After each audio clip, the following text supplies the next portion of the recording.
Scott Duke, my records show that you are here first.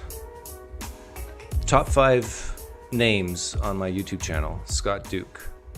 I imagine Scott Duke, he's either wearing a tuxedo or a suit of armor. That's the type of man Scott Duke is. James the Cool Kid. Am I first? No, you're close. You're second. 1,000 Pine Points to Scott Duke and 500 Pine Points to James the Cool Kid. And, oh, hold fast, oh. That sounds weird. 250 Pine Points to you. Once you reach 1 million Pine Points, you will get an all-expense-paid trip to the luxurious Tropicana Casino and Spa in the beautiful Sin City, Las Vegas, Nevada. How appropriate that this channel takes people to Sin City. So I spend, there's 24 hours in a day. I probably spend, I'd say 20 hours a day doing nothing but planning and working on this channel, trying to steer people away from the truth of Christianity, trying to lead people to hell or to be annihilated. I work so hard. I try to, new ways to lie and cheat and swindle without people realizing it. I tell you, it's a lot of work. It's a lot of work. And I do it all for free. No Patreon account. I have a gift, a tip jar. But my rewards will be in hell. Bye-bye, Christians. Thanks for stopping in. Hey, see, look. There's an angel here. Where did that come from? Why is that there? How do I get rid of that? Well, we'll let the angel stay to keep an eye on me. It's only fair that if I'm representing the power of the evil one, that there's a power. But angels don't really look like just a thin stick, right? Anyhow, Christians won't listen to me unless they're already doubting or they're in the privacy of their own home after the fact. But in the moment, no, they're not going to. And they're not. And let me tell you the truth, because the truth hurts. They're not going to listen to you either if you're an atheist or a non-Christian. If you're talking to a Christian, they will not listen to you. They cannot hear you. They can see your mouth going up and down, but they can't hear you. So it's always good, as much as possible, to quote other Christians if you're talking to a Christian. And Testify, I think, really nailed it here in his video, Is the Minimal Facts Argument for the Resurrection Too Minimal?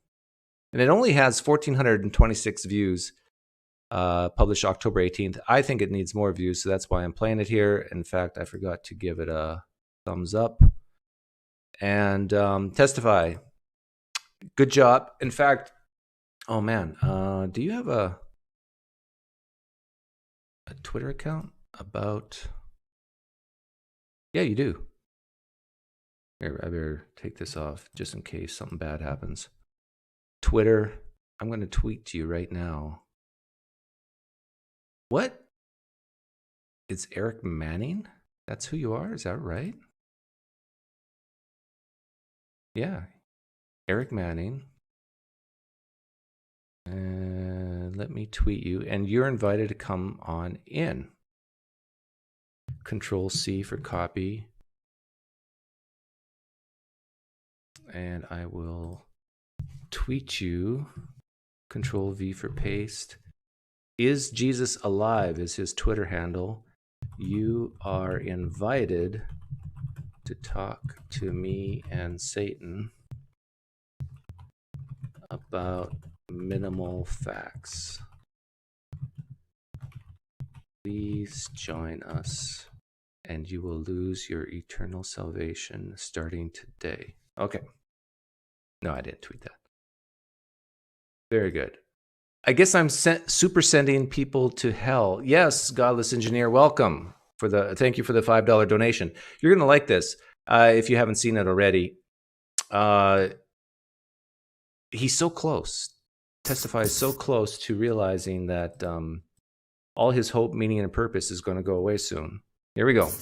Unpopular opinion time. I'm not a fan of the minimal facts argument for the resurrection. I don't think that it works, and it might even do more harm than good. Now I get it. This is a rather spicy take. There are people out there who subscribe.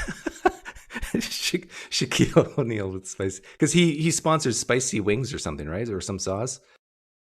Shaquille O'Neal, he puts his face on almost anything. Subscribe to my channel that I'm sure absolutely love the minimal facts argument. And at this point, they might want to click away, give me a thumbs down, or tell me in the comments that I've jumped the shark. But before you do that, put down your torch and pitchforks for just a moment and hear me out, because I used to really love this argument too. When I first got into apologetics, I came across Gary Habermas's popular talk, The Resurrection Argument That Changed a Generation of Scholars, and I was blown away. I bought Habermas and Lacona's popular level book and committed the argument to memory. Later, I devoured Lacona's longer, much more academic treatment, and I binged watched... Oh, I have that book, that one on the right, and it's thick. My goodness, I mean, don't ever buy paper books, people. It's a waste of trees, it's a waste of space, it's a waste of time. Buy digital only, and then that way you can do Control F or find, and you can find things. Tons of debates. Unless you're a paper licker. If you're a paper licker, then go ahead and buy paper books. You know, Oh, I hate those people, paper lickers. That involved Habermas, Lacona, and others on this topic. Also, after learning this argument, I eagerly shared the minimal facts whenever the opportunity came up. But I often found that it didn't get me very far with my skeptical friends, and I'd just end up frustrated. Does talking about the Gospels in detail get you any further? Testify? Really? First, I figured that it was just their own stubborn skepticism and not the argument itself, but now I can actually empathize some with their skepticism. Let's back up and explain what the argument is. Habermas and Lacona say the minimal facts approach considers only those data that are so strongly attested historically that they are granted by nearly every scholar who studies the subject, even the rather skeptical ones. This must be a high majority, something like 90% plus. So what do these facts include? Well, number one, Jesus died by... Does he say 90% plus? I think he says closer to 75%. Crucifixion. Number two, shortly afterward, the disciples experienced what they believed to be the resurrected Jesus. Number three, after a few years, Paul also believed he experienced the resurrected Jesus. Why do scholars agree to these facts? Well, in 1 Corinthians 15, Paul passes on a creed that he probably received from the Jerusalem church. It reads, "For what I received I passed on to you as of first importance, that Christ died for our sins according to the Scriptures, that he was buried, that he was raised on the third day according to the Scriptures, and that he appeared to Cephas and then to the 12. In the next verses, Paul also mentions appearances... Okay, I love this question to ask Christians, and that is, if that's all you had, like we're talking minimal facts, if all you had was 1 Corinthians 15, the creed part, and someone told you this is the inspired word of God, and then you read this, that Jesus was buried and he rose on the third day, would you believe that Jesus actually is the Christ and rose from the dead? You wouldn't you? Like, of course not. That's just stupid. You would need more, right?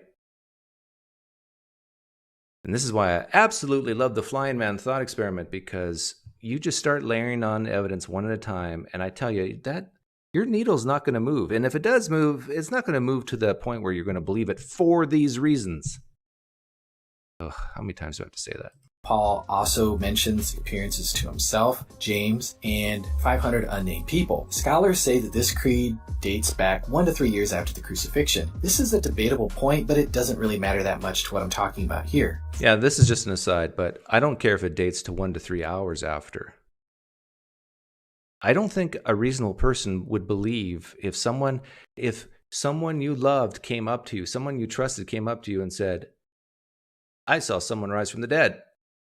You're not going to immediately believe that that is true. And if you do, douche, shame on you. In fact, all salesmen should knock on your door.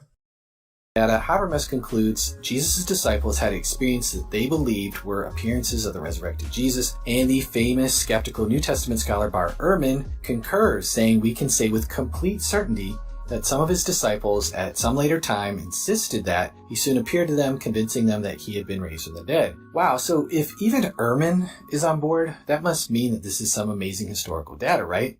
Yeah, I did this long ago, but I don't know if you guys realize, but there's minimal facts for almost every religion. And I did the Mormonism here for like 60 seconds. Joseph Smith taught from the beginning. He was translating from the plates. That shows clearly it's not a legend.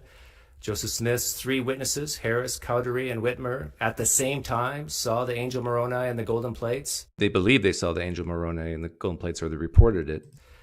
So it's not hallucinations. Third, Joseph Smith and his followers are willing to suffer and endure martyrdom for their preaching. So that means they're not lying, right? And fourthly, Joseph Smith was an uneducated farm boy who could not have written the Book of Mormon on his own. Yeah, that shows it's not natural in origin. Hey, does that sound familiar, Muslims? You say the same thing, right? Well, actually, even Christians say that about some of Jesus' disciples. Okay, back to testify. Well, yes, but also no. It's amazing in the sense that the Creed tells us what the disciples believed from the very start. Resurrection belief isn't based on a late developing legend. And James' conversion is fascinating. Consider that he was Jesus' sibling. You know what's interesting about James' conversion? James, the brother of Jesus, is often brought up by Christians. You know, Jesus' own sibling, not at first, but later on became a Christian. But read the book of James. And I skimmed it today, and I might have missed something, but the word Jesus comes up only twice, but not really to talk about the resurrection. In other words, James, in the book of James, does not say, hey, everyone, here, my name is James. I'm the brother of Jesus. Doesn't say he's the brother of Jesus. And guess what? My own brother died and rose from the dead, and I saw it. I saw him walking around later. Doesn't say that. Interesting, isn't it? Probably take a lot to convince your brother that you're the Messiah. So I'm not saying that the Creed has no evidential value whatsoever, but there is one big problem. What does the Creed tell us about the nature of the appearances? Well, not very much. The Gospels give us a walking, talking Jesus who eats with people and invites them to touch him, especially in Luke and John. The majority of scholars do not acknowledge these kind of appearances. Rather, they explicitly deny them and label these stories as late embellishments.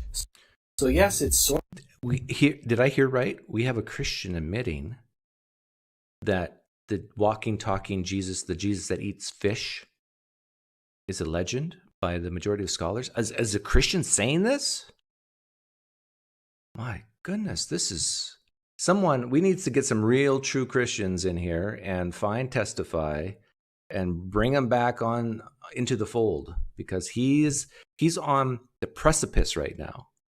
And a good gust of wind is going to blow him into the deep, deep abyss.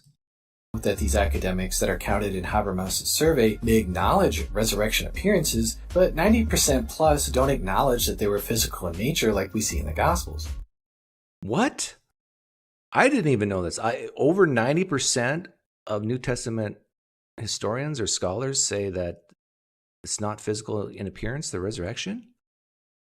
We need to be real careful not to equivocate here. So, for example, in Mike Lacona's big book on the resurrection, he writes, historians may conclude that subsequent to Jesus' execution, a number of his followers had experiences in individual and group settings that convinced them that Jesus had risen from the dead and had appeared to them in some manner. Now, notice how carefully that's worded, in some manner. As philosopher Tim McGrew points out, we could say that the minimal facts are compatible with experiences that could be extremely limited in nature. So for example, a floating Jesus who appears, says nothing, then disappears, is completely compatible with minimal facts. Yeah, did you know that, Christians? See, this is not me saying this. This is a Christian saying that Jesus, people having this vision of Jesus appearing up in the sky to 500 people and then disappearing, fits well with minimal facts. He appeared to 500 in some way, in some fashion.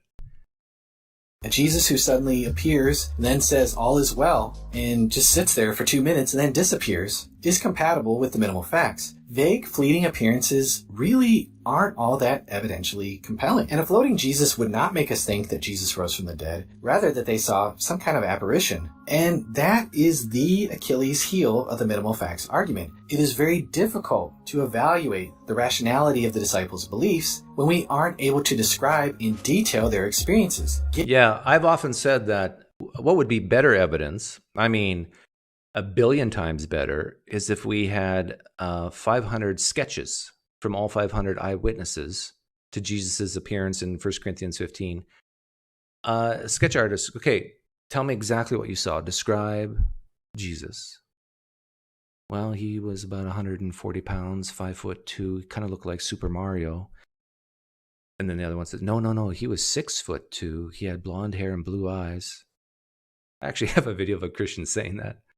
Get that point. There is a lot that we would like to know that this simple creed just doesn't give us. Let's use an illustration. Say you're outside talking to your neighbor. Maybe you mentioned that you just got back from a funeral, a distant relative had recently passed away, and somehow the subject moves on to life after death. Your neighbor then tells you that they had one of their dead relatives actually appear to them. They proceed to tell you that at the risk of sounding completely crazy, they believe that their relative was raised from the dead. But suddenly they're interrupted by their kids needing some help, and the conversation comes to an abrupt end. You never get the details. Your neighbor ends up moving away soon afterward, and you just never get closure on the conversation. Did this dead relative really speak to them? What did they see? What did they hear? Did they physically get to touch them? You never get to find out. Would you conclude that they were justified in thinking their relative was resurrected from the dead? No. You would either conclude that maybe they had a grief hallucination. Maybe something else was wrong with them. Maybe you would conclude that the world is a weirder place than you imagined, and maybe they saw something paranormal like a ghost. Or you might just throw your hands up in the air and say,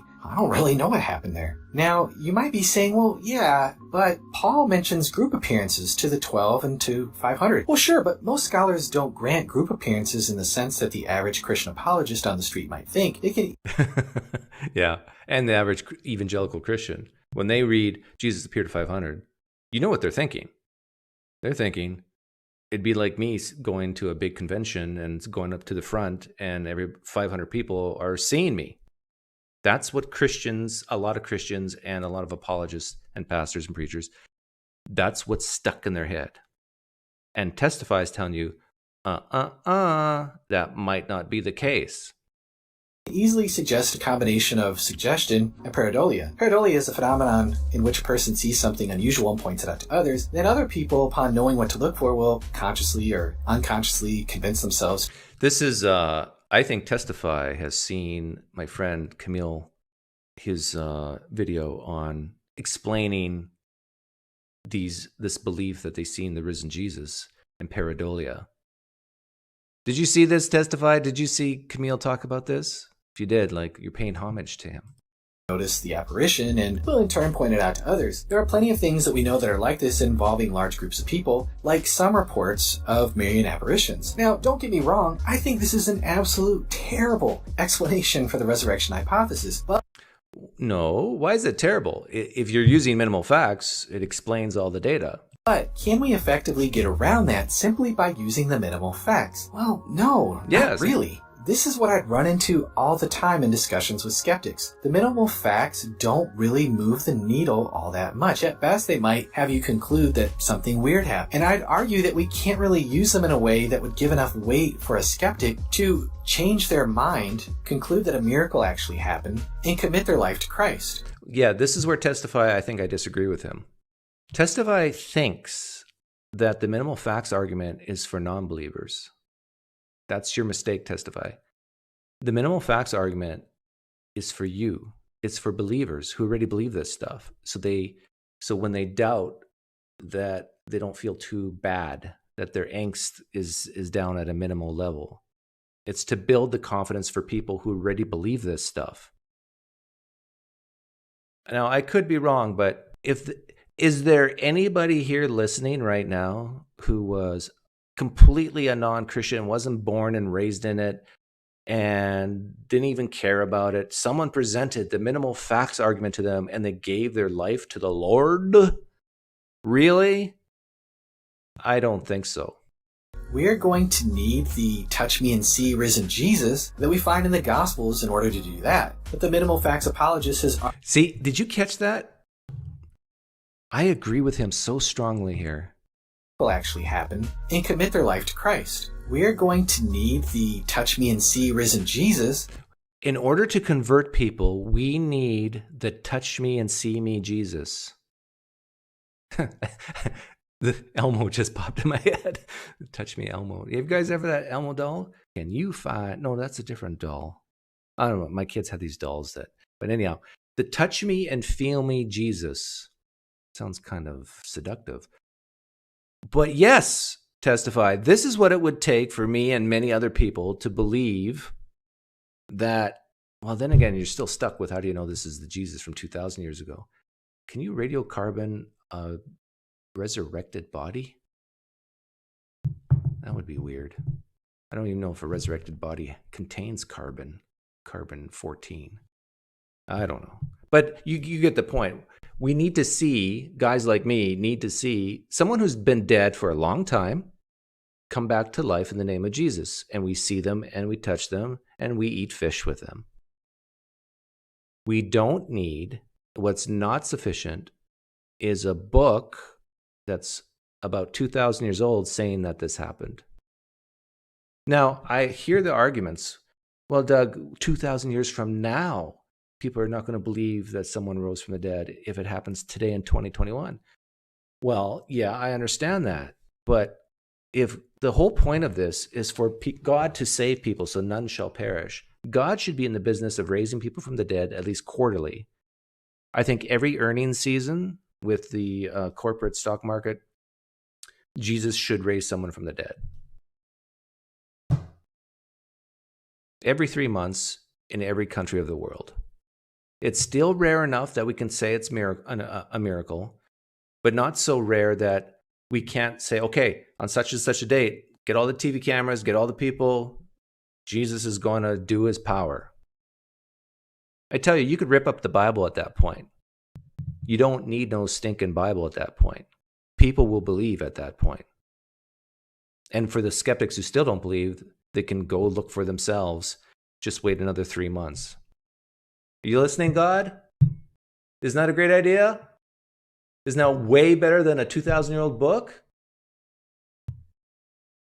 That we find in Actually, I have a chair for Jesus if he wants to come. the Gospels in order to do that. But the minimal facts apologist has already conceded for the sake of argument that the Gospels don't need to be reliable in order to make their case. And I have to say this gives a false impression to both believers in my experience and non-believers that they're dubious sources. And that's extremely problematic. What we're going to have to do is just man up and defend the Gospels and Acts right from the outset. Yeah, he sounds very much like Lydia McGrew right here and other apologists who, unlike Michael Licona, don't just focus on Paul. Testify, I think, is rightly saying that you have to man up and start defending the Gospels, because without the Gospels, you're dead. Christianity is dead without the Gospels. I agree with him. But I think it's dead even with the Gospels. But if you can't get there, you can't get to a walking, talking, eating fish Jesus based on Paul alone. You can sort of get there, but you really need the Gospels. I don't really care if that goes against the grain of the consensus of scholars, because as it turns out, scholarly consensus is not the best way to discover so-called historical bedrock. In short, I'm afraid that the minimal fact The consensus of historians is not a good way to figure out what's history. What is then? The inner testimony of the Holy Spirit? How do we figure out what happened in the past if we can't rely on historians who actually do this for a living? Like, I can't spend my time looking at manuscripts and Dead Sea Scrolls and stuff. We pay people to do that for us, just like we have doctors and carpenters and lawyers and plumbers. Acts argument seems to conflate sociology with epistemology, and that will be the topic of my next video as I continue this series. Okay, so he wraps it up here. So I'm going to play some excerpts of another Christian, but to many evangelical Christians, he's a flag-waving, phony Christian, but he still calls himself a Christian. He still, I think, loves Jesus, and he's talking about some of the same things Testify talks about here. Could we have a bodily resurrection story without a bodily resurrection? Ooh. So this question is about, now, if you're a Christian, like, try to relax, take deep breaths, get as much oxygen in your body as possible. But just for a second or two, imagine that Jesus Christ did not rise from the dead bodily. And yet we still have the Gospels, right? We still have what we have today. How could that happen?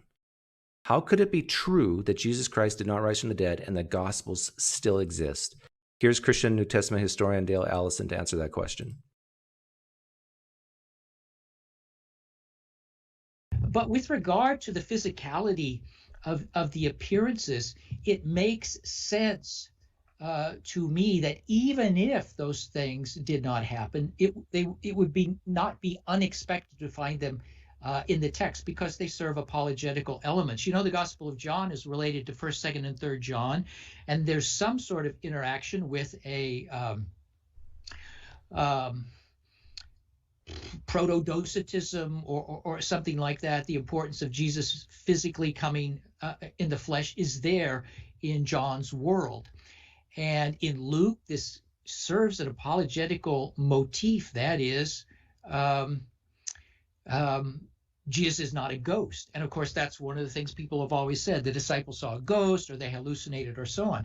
And I would expect early Christians to come up with a counter to that at some point. Okay. Now, for Christians, the evangelical types, especially listening, and even Roman Catholics, this is terrible. What Dale Allison is saying is, let me just be very blunt. He's saying that the gospel authors flat out lied. That they were apologists for Jesus, for the idea of Jesus, for the ideas that he espoused, like the end is drawing soon, end times, kingdom of heaven is coming. You can live forever.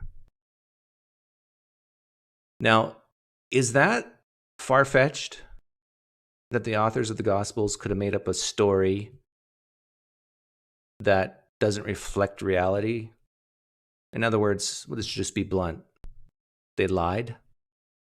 They knew it wasn't true, but they wrote it anyhow because they were trying to counter this idea that Jesus was raised just spiritually and that he was just a ghost.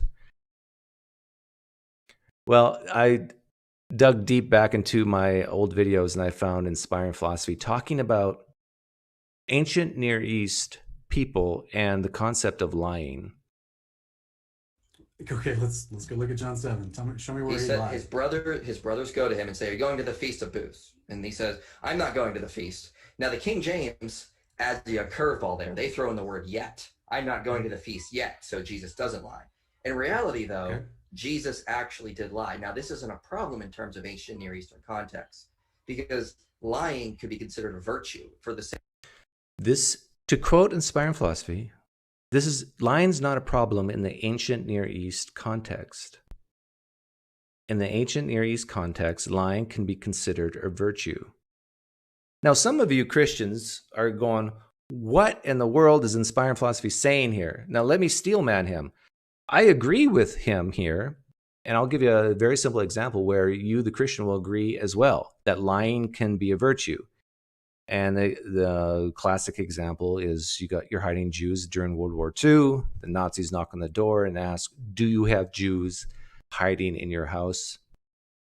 And you say, "No," even though you do. Because you're hoping there's a chance that they will believe you and just walk away and you've saved the lives of the Jews in your house. And Inspiring Philosophy is saying here that the ancient Near East authors could have viewed the bodily resurrection of Jesus the same way, in the sense that it never happened, but they said it happened for a greater good. Just like saving the Jews' lives during World War II was a greater good, the greater good here is that people will become Christians and follow this concept of Jesus being the Savior of the world so they can inherit the kingdom of heaven and eternal life. That if Nazis came on my door and I'm living in Germany in 1940 and they say, "Are you hiding any Jews?" and I am hiding Jews, I'm going to tell them, "No, I'm not hiding any Jews." Because lying in the ancient Near Eastern world could be considered a virtue based on circumstantial evidence. If you're using it to protect the weak and the innocent, you should lie. Yeah, if you're doing it to protect the weak, the innocent, which was a lot of the audience of the New Testament, because the Jews were being persecuted by the Romans. So could you have authors making up stuff? Yes, for the greater good. Okay, I want to play one other clip from Dale Allison about the appearance to the 500. Little we know. So I come back to this again and again and again. So you take the appearance to the 500. You just ask any question and you don't know the answer. Who were these people? Were they in the south? Were they in the north? Were they in Galilee? Were they in Jerusalem? I think myself that about the only thing we can know is that, or say is probable, is that it's post-Pentecostal. I can't imagine a crowd of 500 being gathered before the public proclamation of the resurrection at Pentecost. So I think this is a post-Pentecostal crowd. But what they saw, how many of these people knew Jesus really well? How did they see him? Really, how did they see him? 500 people, that's a lot. Now it's got to be an approximation, but was there a receiving line? Is there a jumbotron? Some of the church fathers actually think this must have been something like Acts, a heavenly vision. So he's somewhere up in the clouds and, they can see him at once. Anyway, my point is that I don't know the answers to any of these questions. I can't name a single person who was there. So you could say thousands saw Mary, or let's say thousands saw the... Yeah, then it goes on to describe the miracle at Fatima. Is that how it's pronounced? Where thousands of people saw the apparition or Mother Mary. Most Protestant Christians, I think, don't believe that for 1 second. But there's people, maybe even alive today. What year did that take place? They're probably dead. Who would swear that they saw the Mother Mary in the sky. So if you're a Christian listening right now, it's basically over for you. All you got left is your personal experiences, which is probably the real reason you believe anyhow, and your indoctrination. The appearance to the 500 could have been like a Pentecostal type of experience, not bodily resurrection. The Gospels could be, if you want to just say it very rudely, flat out lies for a greater good, as inspiring philosophy said. Or if you want to put it another way, they didn't think they were doing anything wrong by lying, but they wanted to counter this whole idea that it was a spiritual resurrection and that Jesus was a ghost. They wanted to make it real and tangible. And as Testify said, most scholars don't believe that Jesus appeared in bodily form. So if you do value the scholarly work, well, you're screwed. So where do you go from here? I don't know. Are we done? I mean, Testify, what do you do at this point? Because Testify says here that the minimal facts is not enough and that you really have to defend the Gospels. You got to man up, he said, and defend the Gospels. But each proposition in the Gospels can be viewed as its own minimal fact that you can doubt, yes? Just like you said, well, what was the exact manner of the appearance of the 500 in 1 Corinthians 15? Can you not say that the authors of the Gospels, and Mark doesn't even mention appearances, the first Gospel, can you not say that this is indeed legend? That is more reasonable? I mean, it has to be, right? Isn't it more reasonable that authors would historicize this bodily resurrection rather than it actually happening? Isn't that way more reasonable? If you had no skin in the game, I mean, you can clearly see that. I can tell you, Christians, their minds are racing right now. They go, but the kalam, but the contingent argument. I mean, it has to be true. It has to be, because there is a God. I just know it. There is a God, and he would desire to raise Jesus from the dead. And you're going back to the desires again of what this God would or would not do. I tell you, a God could exist, and Christianity is still false, yes? And if you say no to that, I mean, you don't value truth.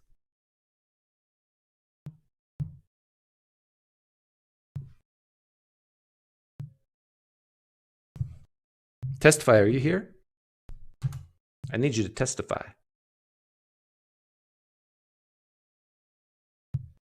I stopped it at pareidolia just for Kamil. The room's open. If you're, I'll let atheists in or non-Christians if you want, but keep it very, very short if you're not a Christian. And Atangelo, you've been on enough. You don't have to call in if you're here. Okay, who do we got? Oh, Kamil. Hey, Kamil. Hi, how's it going? Very well, thanks. How are you? Yeah, not bad. I was just wondering, how do you defend the Gospels as historically reliable? What's the maximal apologetic? Any ideas? Well, we could call up Tim McGrew, and he would tell us, I'm sure. Yeah, as far as I understand, Eric Manning is a disciple of the McGrews, the same way Paul was disciple of Jesus. Well, he actually probably met them, right? Or at least they are alive at the same time. No, but like I actually found out that me and Eric Manning are the same person, except he's from the mirror universe, because I completely agree with everything that he's saying. And yeah, I think that at this point they're screwed. How would you say it to the lay person out here how Tim McGrew actually defends the Gospels? You have to go with undesigned coincidences. You have to go with Gospels and Acts correctly mentioning geographical and historical trivia, which suspiciously more often than not is found in Josephus. That's how we know that it's actually historically Can you correct. play the part of Tim McGrew where, pretend you're Tim McGrew for a second, and let's go through each point very, very quickly. The first thing you said was undesigned coincidences. Yeah, okay. What if I just say, well, the Gospels are not independent. They were reading each other's work, and just what looks like an undesigned coincidence is just authors copying from each other. But it's so subtle. My subtlety detector is over 9,000. You wouldn't expect authors who are just copying each other to make these subtle. You know, in the episode of the feeding of the 5,000, one gospel says it was Passover, the other one says the grass was green, but you know they don't mention both things at the same time. I've watched movies where the screenplay is subtle as well, and that doesn't mean that like. Anyhow, what was the next one you mentioned?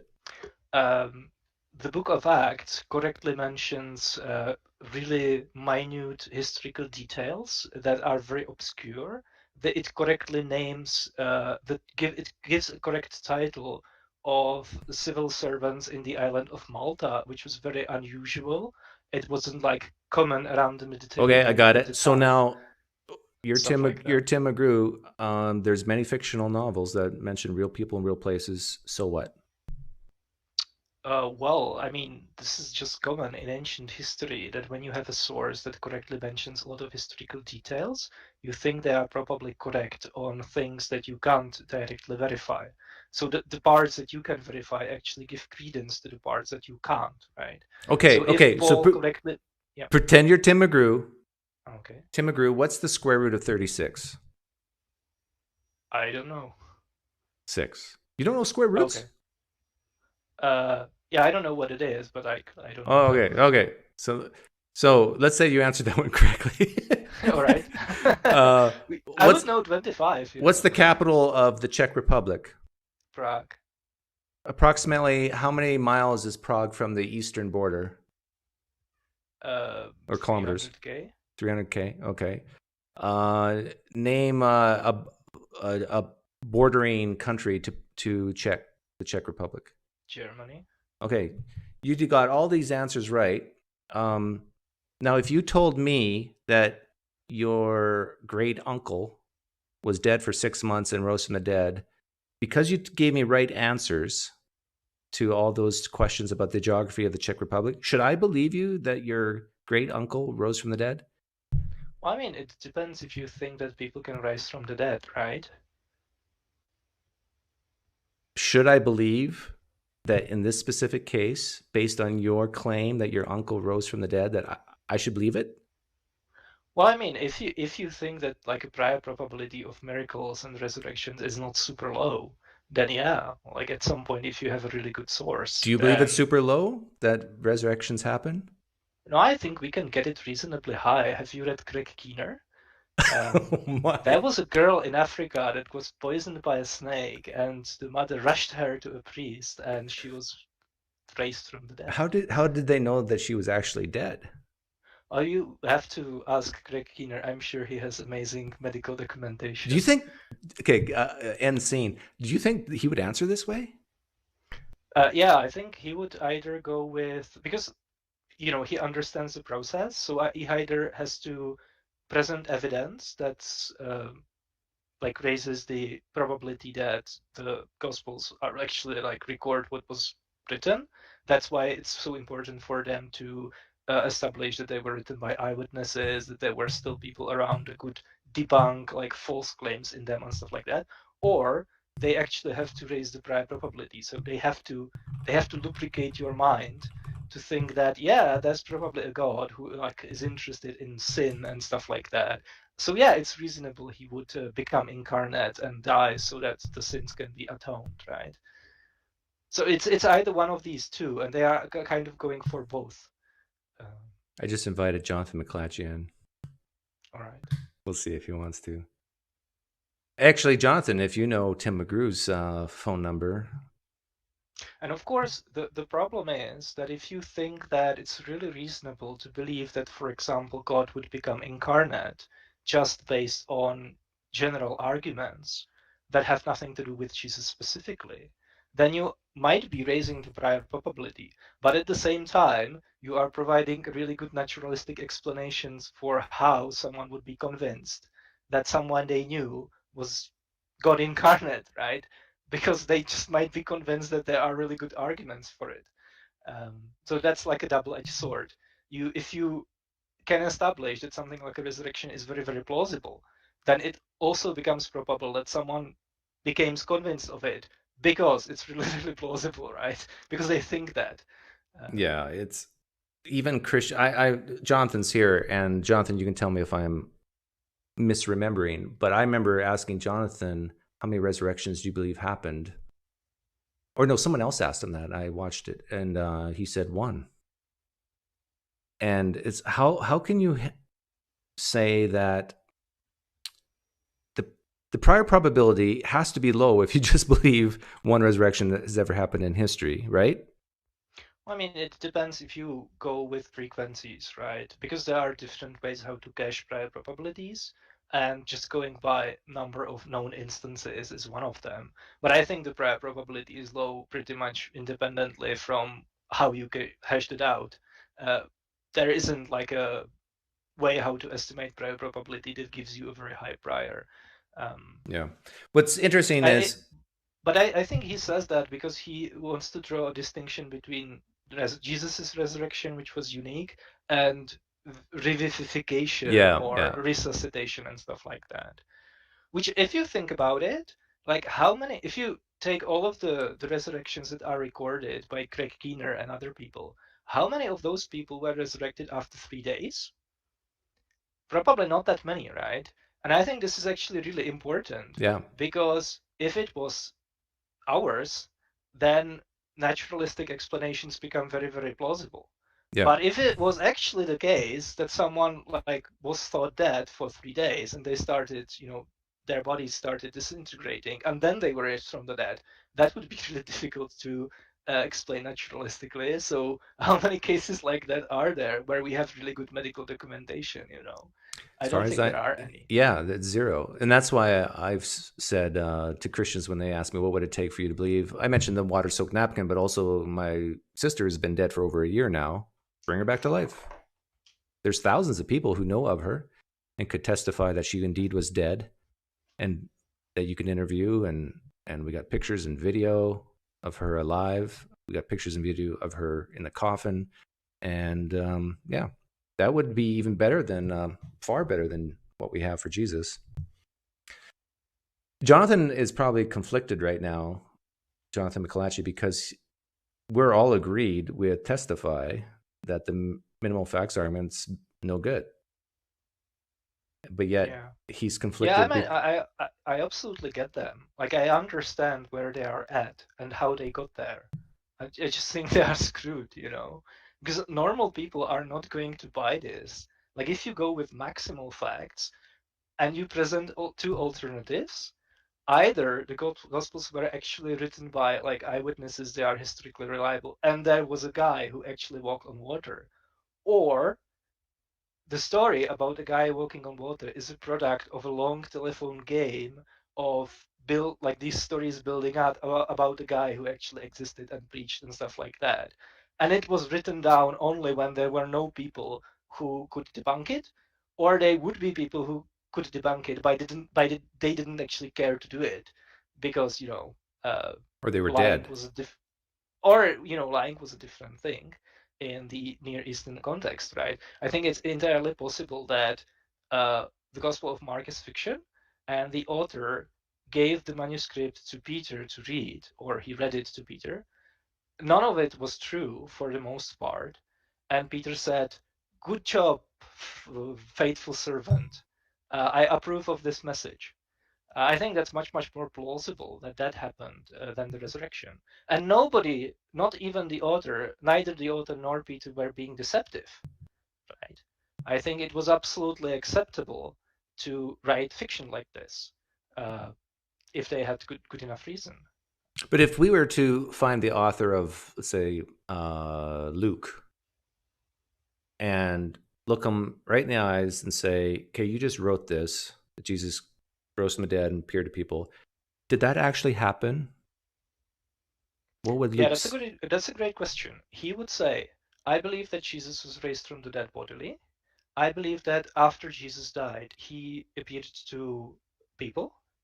Some of them we know by name. I don't know exactly how that happened because I wasn't there. And what I wrote down is what I think is a plausible account of how that happened, given what I received from other Christians, the creeds and stuff like that, and given what I believe, meaning Okay, Jesus so you was don't raised from think the that they 6th. lied then, that they just bought the story that was told to them?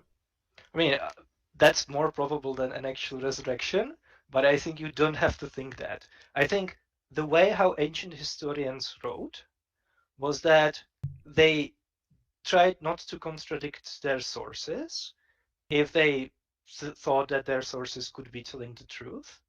But I think they filled in a lot of detail. So like they created scenes the way they thought it's like plausible the events happened, right? Because it happens all the time, for example, in historical writings, that you have very detailed descriptions of battles, where like it exactly tells you which winged flank, like from which side and stuff like that. Nobody thinks this is actually describing how battles went down, right? We think that the historian knew that there was a battle, who knew when they knew when the battle happened, uh, who fought, but they just created a description of the battle based on how plausible they thought.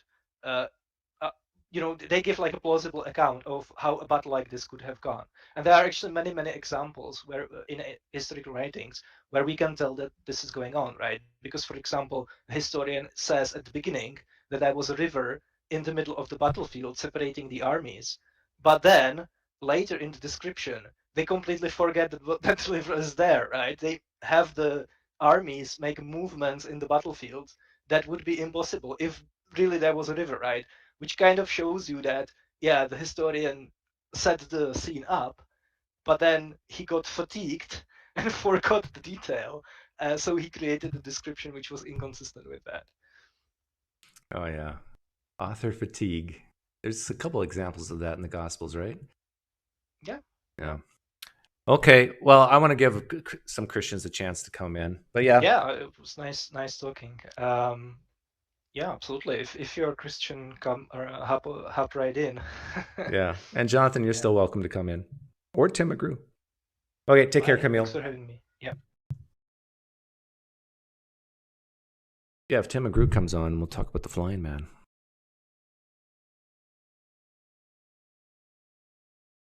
Room's open.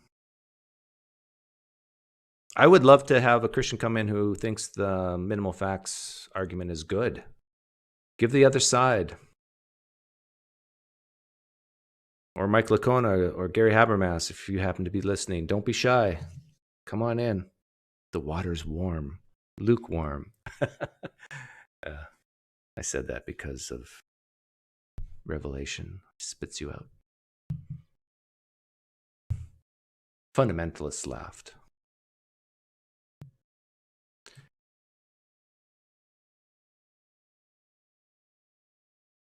There are more than 45,000 denominations. Is it that high, Donna?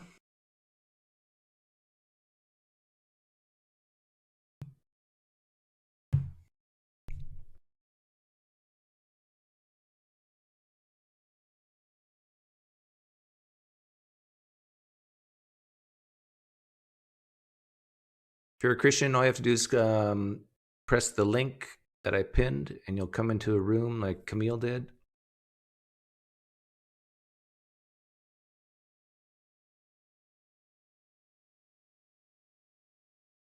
But if you're a Christian who believes for historical reasons, I think the older you get, the more you're just going to doubt. You need something else in order for you to stay in the religion. You need to have seen a trash can lid fly against a wall and then come down and then twirl. You need to have lived in a haunted house.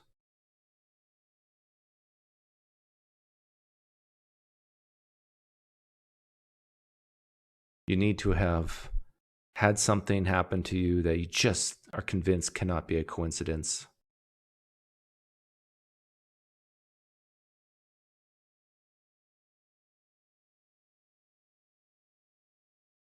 And by the way, everything that I've been saying, or Kamil has been saying about the historicalness of the Gospels can be applied to the Quran.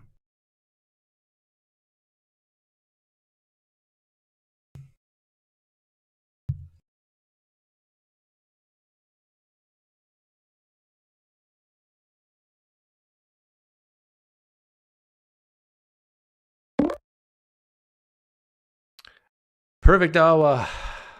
I say the word Quran and then you click on. I've talked to you enough, Perfect Dawa. We'll let someone else come in. Be nice if someone new came in. But I understand it's scary to come on. We have a professional apologist in the live stream and he's too scared to come on. Oh, I shouldn't do that. I apologize, Jonathan. You know, that's kind of baiting. Just like fishing. I'm a fisher of men. I'm a fisher of apologists. How does that song go? Dun, dun, dun, dun. Fisher of men, fisher of men, fisher of men. If an experience is required, does that make PineCreek a Calvinist? Oh, I'm not a Calvinist, or a Christian. But I think what I was saying is similar to what, what's her name? Laura Robson said to me a long time ago and in other places. You can't get to believing through the historical method alone. You just can't. I know it makes some Christians feel like they're rational and reasonable, but you need to give up that hope that you're rational or reasonable in Christianity based on the historical method. You got to give that up because you're not. You're not rational. You're not reasonable. Your own, using an internal critique, your own scripture says you're not rational, you're not reasonable in or relative to the world. You are foolish. The gospel is irrational, and not reasonable to those who are perishing. No, you don't need to say something about Islam. I can say it for you. Islam has all the answers to help the poor and needy and get rid of inequality. There, I said everything that you believe, almost. Laura Robson hates me with a passion. Hates you with a passion, Godless Engineer? She likes me, but she didn't like it when I had her husband on, and I drilled him pretty hard. Hey, good to see you here, Lavington.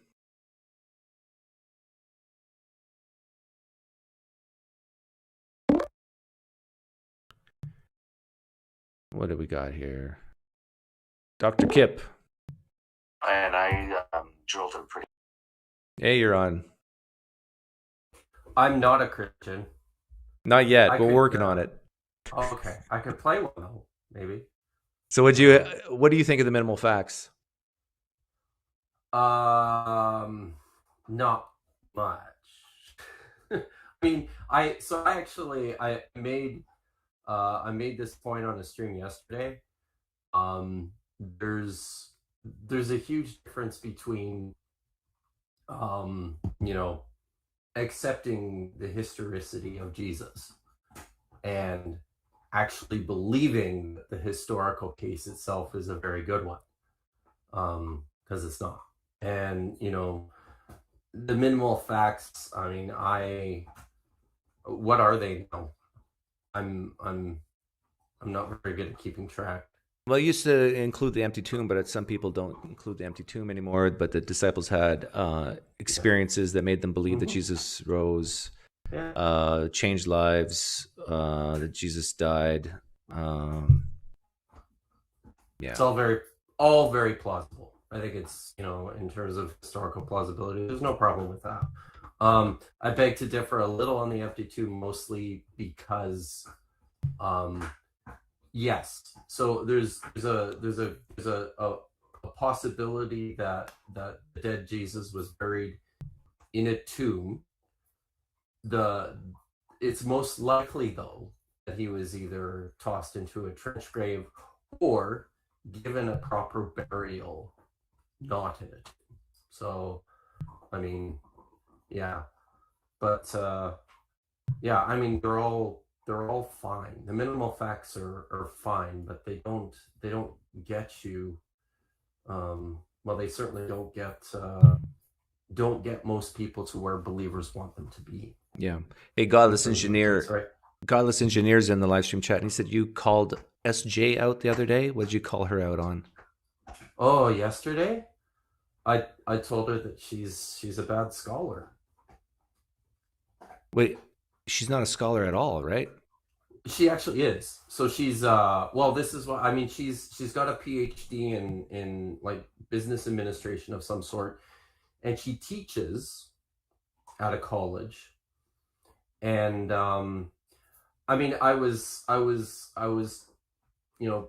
her out on a few things. You called her a bad scholar in her own field? Well, what I said to her was that if what she put, because here's what she said to me. I'll tell you the whole thing, Doug. So I was picking at her about a few things, about her continued usage of Psalm 22, verse 17 as a fulfilled prophecy, even though I've completely demonstrated that can't be the case. Her insistence on the early dating of the book of Daniel, which is a minority position within scholarship, but then also simultaneously denigrating Jesus mythicism as a fringe position. They're both fringe positions, so it's like talking out of both sides of your mouth at the same time. So I was calling her out about this, and her response to me was, and this was with respect to the Daniel stuff specifically, she said, well, Kipp, she says, what you're failing to appreciate here is that I have a PhD. I know how to do research. I've written scholarly papers that have been published. I know what I'm doing here. This is her talking to me. And, based on my research skills, this is the conclusion I've come to regarding the early dating of the book of Daniel. And I just told her, I said, if what you have posted on your channel counts as your quality of scholarship, I'm not impressed. That's what I said. You know what I would have said to her? I stand by it. If she would have said, if she said, I have a PhD, I know how to write papers and so forth, I would have said, there's probably PhDs in hard sciences who are Scientologists or Mormons. For sure. Yeah. It's like, I mean, it doesn't. Yeah. You can be you can be good in one area and then totally, because of an experience you had or how you were raised, just have the blinders on in another area. Exactly. But I did want to, if you've got like a couple minutes, I wanted to chat with you about something in the creed, the 1 Corinthians 15 creed, and the appearance to the 500 witnesses. So do you think, first of all, it's important when we're reading the biblical text that we take into consideration why these things were written or what the author was trying to, yeah.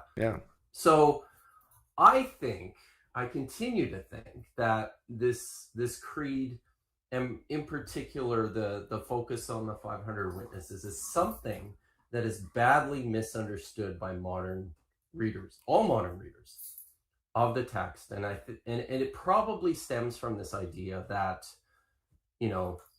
in the face of such a spectacular claim, the natural response would be to go looking for some kind of evidence for it, right? And some sort of confirmation for the veracity of the claim itself.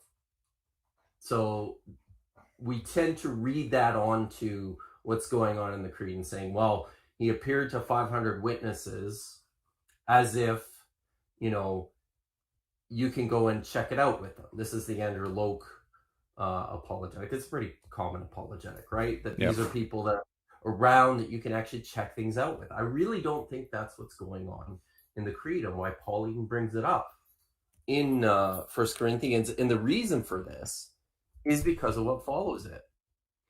He delivers the creed, and then he says, I am the least of the. This is what the creed says.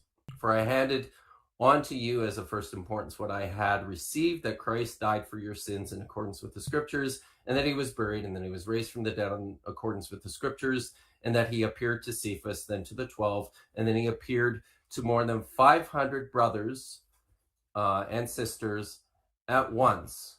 Most of these people are still alive. However, some have died. Then he appeared to James and all the apostles. Last of all, as one untimely born, he appeared to me, for I am the least of the apostles. I'm fit to be called an apostle because I persecuted the church, etc., etc. He goes on, whether then it was I or they, so we proclaim, and so you too have come to believe. The very next thing Paul says in this letter, he says, now, if Christ is proclaimed as raised from the dead, how can some of you say there is no resurrection of the dead? So what Paul is addressing in this letter, a critical point that he is trying to correct among these people, is this false idea that there is no resurrection from the dead, that when the Christians die, they're going to stay dead. And the reason the Corinthians are concerned about this is because members in their congregation have started to pass away and they're still dead.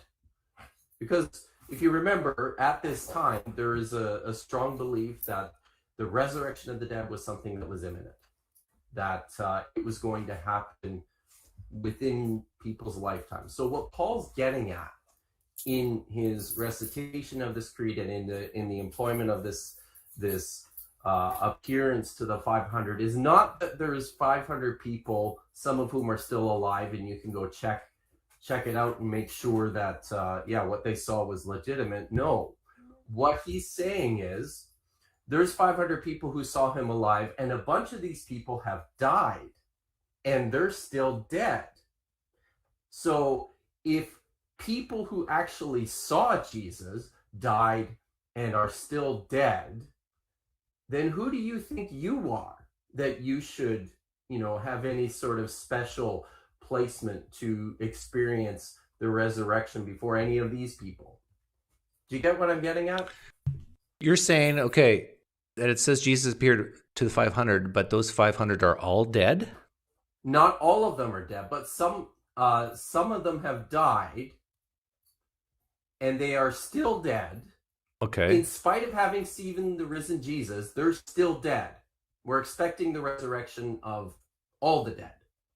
And after this, Paul goes on to explain that, yes, Jesus is the first fruits of the resurrection of the dead. So there's still a resurrection coming, and you guys need to be patient, because from among this, special group of 500 who saw Jesus, some have died. And they're still dead. You get it? Yeah. So you're saying that Paul's saying there's about 500 people who saw Jesus before he died. That Jesus appeared to them before he died. Then he died. No. It would have been after the resurrection he appeared to them. Okay, so you're still saying it's after. So this is a post-resurrection appearance. But what I'm suggesting is the emphasis is not on go check it out with these people because they will confirm the story. That's not the point of emphasis. Okay, so the point of emphasis is people saw the risen Jesus and they died. And they're still dead. And there was an expectation that since Jesus was the first fruits of the resurrection of the dead, then that they should rise as well. Exactly. Okay. Exactly. So if they're still dead, then it's too early. It's too soon. You should stop worrying about this because, the resurrection is still coming. Yeah. I think it's a subtle point. But I think it's important to shift that emphasis away from this idea that Paul is offering this out as some sort of confirmatory evidence of the fact of Jesus' resurrection. That's not what he's doing. Okay, so this is not so much an apologetic to defend that Jesus Christ rose from the dead, but rather a massaging of the people's worries and fears that don't worry, your resurrection is going to come. Yes, it's coming. Yes. Interesting. So, I mean, of course, you have to have a belief in the physical resurrection of Jesus in the first place in order for this to, in order to affect this. But Paul's point is not, a laundry list of evidence to say, these are the reasons why we believe Christ rose. Those aren't the reasons. Do you know where 1 Corinthians was written? Where it was written? Yeah. Do we know? I'm sure somebody. Was it written where, like in Antioch or? No, I don't think so. I think like you're asking this question as a way of blasting Loke. Yeah. Like just go and check it out with these guys. Yeah. Yeah, no, I don't know about current ideas of where the letter was written from. But I believe all the Pauline, like the non-disputed Pauline letters, are written while he's in the midst of his missionary journeys.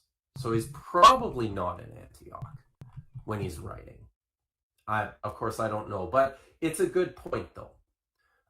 Even if Paul's message is to encourage people, or even if the creed was to encourage people to go check it out, it is very, very difficult to actually do that. Yeah, because if it was written in Greece, or there's time for them to actually get to read it or hear it, then they would have to take a several-week trip to Jerusalem area. Oh yeah. By donkey, too, like some, and then they would have to find the tomb that Jesus was supposedly put in, and nowhere in the scriptures does it say it's exactly here. Make a left on Main Street. Like, how in the world would anyone verify it? It's especially like you're talking here 20 years after the fact, right? Or more. It's very, very difficult to verify, especially if the story Well, think about it like this. If the story is true, Jesus was put into a tomb of Joseph of Arimathea. He rose from the dead and then ascended to heaven. The tomb itself, do we imagine that it just stayed empty for all that time? Yeah, Like, well, that'd be a think waste about of this space. practically. Rock-hewn tombs are really, really expensive. They're difficult to cut. There's not a lot of them, in and around Jerusalem, and these were places for the deposit and the burial of the elite of the elite. Like, you had to be wealthy to have a rock-hewn tomb. These were usually family tombs. So even if this was a tomb that Joseph of Arimathea lent for the temporary storage of the body of Jesus, once it's empty, his family likely would have, had need of it again. So Jesus is out. Let's bring Myron in. There you go. Yeah. There you go. The bones So of there's Myron. probably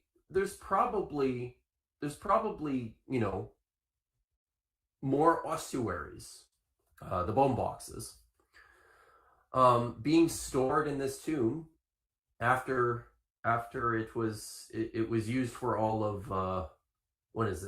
46 hours or something like that. Managing to locate or see some sort of tangible evidence of that, even if somebody could point and say, well, that's the tomb of Joseph of Arimathea. Well, okay, but there's bodies in it. Like, this doesn't tell me anything concrete or verifiable about the actual resurrection of Jesus. They didn't have fingerprints. They didn't have DNA. No. Yeah. No. Hey, I was going to ask you, do you know Greek? Yes. So I'm going to say something here too, just before we continue. Okay. I was whining to Dr. Josh Bowen from Digital Hammurabi about this, because quite often when I watch YouTube videos, I'll see people say, I'm not an expert in Greek, and then proceed to talk about nuances within the language, and it makes me roll my eyes, because I studied Greek at the postgraduate level for 4 years. I studied it in graduate school, so I can read it, but oh my God, I am not an expert in Greek, and I would never claim to be. Because I want to make a point on the creed where it says some have died. What exactly does the word some mean? And here's why I'm asking. This is verse 6. There's 500 brothers all at once, of whom many remain with us, although remain with us until now, but a certain number have gone to sleep. It's an indeterminate number. Okay, but let's say it's below 50%. I'm saying, I think that's probably the case here, because, and the structure is important here, right? The whole phrase is, he appeared to more than 500 brothers at once. And see, my Greek is not terrific, as you can see. But here's my point. If it's below 50%, but still a significant number, let's just pick 30%. 30% have died. 70% are still living. 1 Corinthians was written decades before Matthew. Yes? Yep. If it's 30% when Paul was writing, wouldn't it be like double that by Matthew? 60, 70% are now dead? No, probably. I'm saying this to refute the Locke argument that this is a apologetic that, hey, if this was false, all they had to do was find the bones of Jesus, and finding the bones in the coffin and having people travel who've heard it, who even care to look, putting all that aside, you got to assume they're alive. The people who saw the real Jesus walking and talking are still alive. And if already in 1 Corinthians, a significant percentage of people have died, it's even going to be more by the time the Gospels come around. A lot more. Yep. Oh, yeah. I would agree with that. So, and the Gospels is, but it's definitely. So there's definitely, when the creed is written, I would say there's definitely more people alive of the 500 that have died. But it's, who knows how many that is. He says, most of whom are still alive, but some have actually died. But I'm just saying, I would say that. I'm saying this as a way to counter the Locke apologetic here. And by their own admission or by their own text, they would have to concede that even more people are dead who could say something in the Gospels is false. And and that should lower your confidence that any of it or some of it is true. It should. But we know how that goes. Yeah, we know how that goes. You need flying trash can lids in order to believe it. That's right. That's right. Anyhow, Kipp, I'm going to see if any Christians want to come on in. If they don't, then I'll leave. Good luck. Yeah, thanks. Okay. Take care. See ya.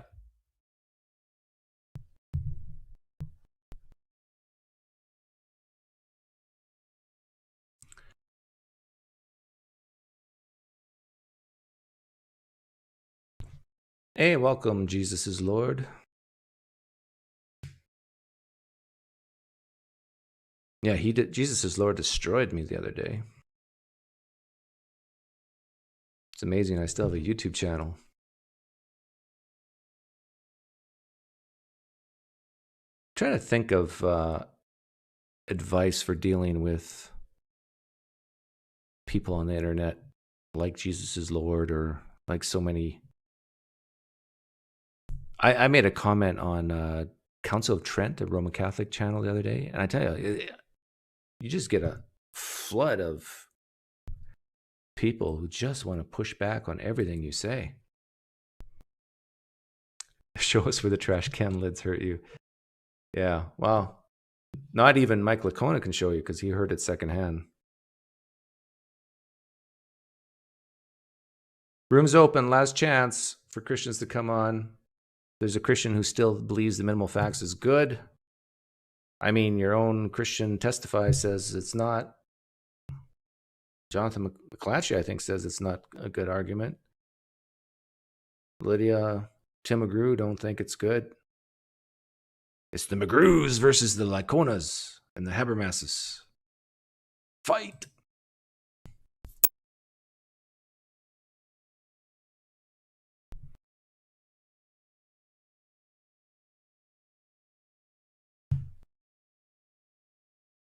Now you know how it feels to comment on an atheist channel as a Christian.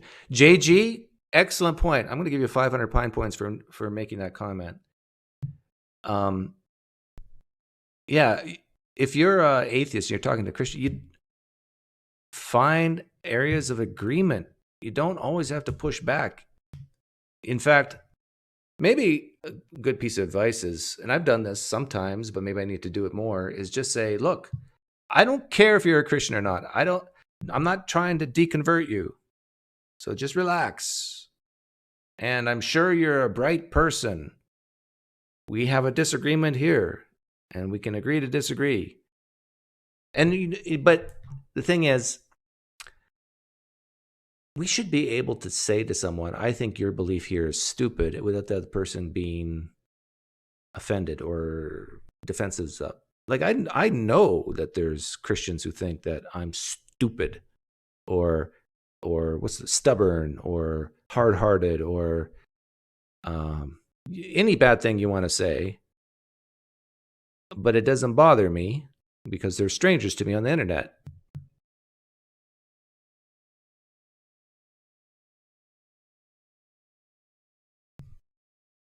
Christians also defend the gospel writers as independent sources. Yeah, which they're not.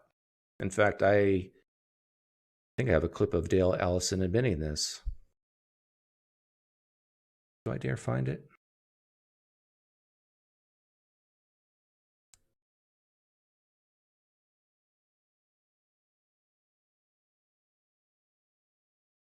Oh yeah, right here.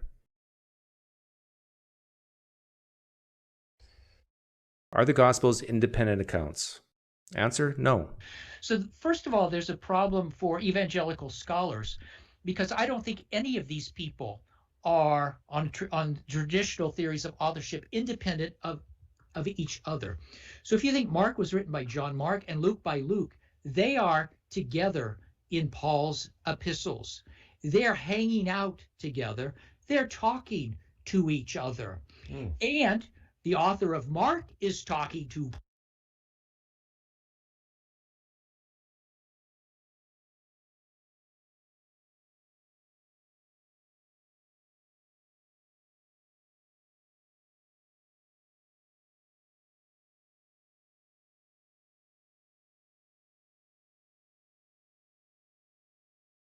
Mark was talking to Mark. Peter was talking. Mark was talking to Peter. Peter was talking to Paul. That's what I said. It's an incestuous relationship. I don't know why the video started buffering.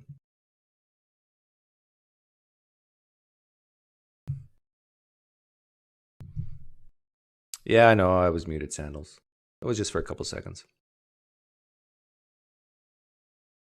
So yeah, the Gospels are not independent sources. They're all written in the second, third person. I mean, for an evangelical, just to get them to believe that is so much work. And in my experience, you have to go to true and false. That's the only way to do it. True or false. Does the author of Luke identify himself in the first person as Luke? True or false? Don't give me any buts. Don't give me anything else. Just true or false. That one, you don't even have to say lean true or lean false. That one is a clear true or false. And then maybe after 10 years of a Christian saying to themselves, the author of Luke does not identify himself as Luke in the first person. And if they can say that without saying, but that's normal. They didn't do it first person back then in those days. They didn't write ancient biographies that way, so it's okay. If you can get them to admit it without saying all that other stuff, they're on their way. Doesn't Luke admit this, Frank? No, my point is, Franklin, that nowhere within the text of the Gospel of Luke will you find the word Luke. And you'll definitely not find the author saying, my name is Luke. I am writing this text. Unlike what you see with what Paul did. That's my point. So really, we only have Paul as a first-hand witness, and then he came around a couple years after Jesus apparently went on the clouds to heaven. So you have nobody who comes out and puts their reputation and name on the line saying, me, I saw this.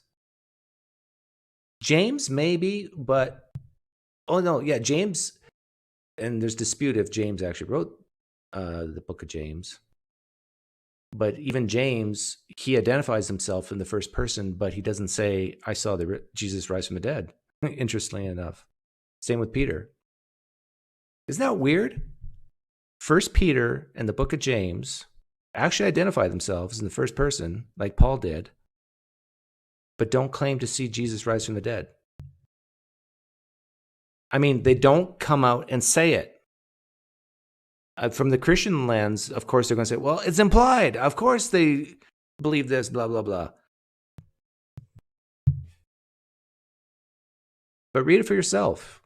Read James, read 1 Peter. 1 Peter, it says that he was a witness to the bad stuff, but not the resurrection. It doesn't actually come out and say it.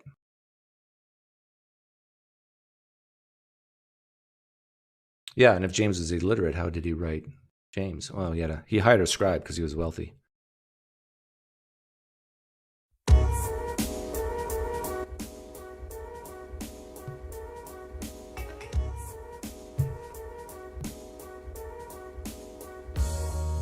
If you're still a Christian after this for historical reasons, man, contact me. What's going on? Presented you Christians saying no. Did you know that Kamil issues pine points on his channel? I want to know if they're counterfeit. Yes, I was brought aware, my attention brought to that, and it's counterfeit, and Kamil will suffer someday in the pits of hell. Do I have super chats enabled at the moment? Are they off? No, I've gotten a super chat, didn't I? Today? Yeah, they're enabled, I think.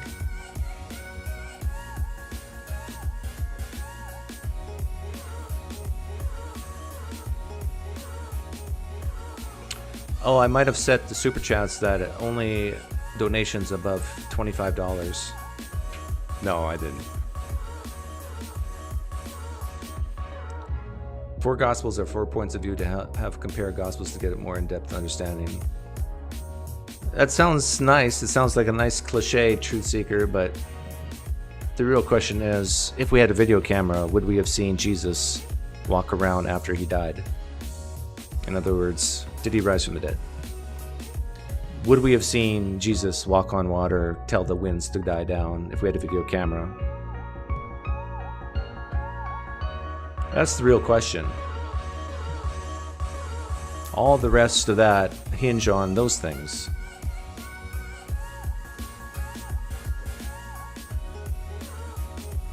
I think even Christians would agree to that. Like, do you keep tabs on how many Christians actually call in? I usually get at least one. Well, there was a Muslim who wanted to call in. Yeah, see, super chats work. Nicholas and Nicodemus has just given a thank you offering.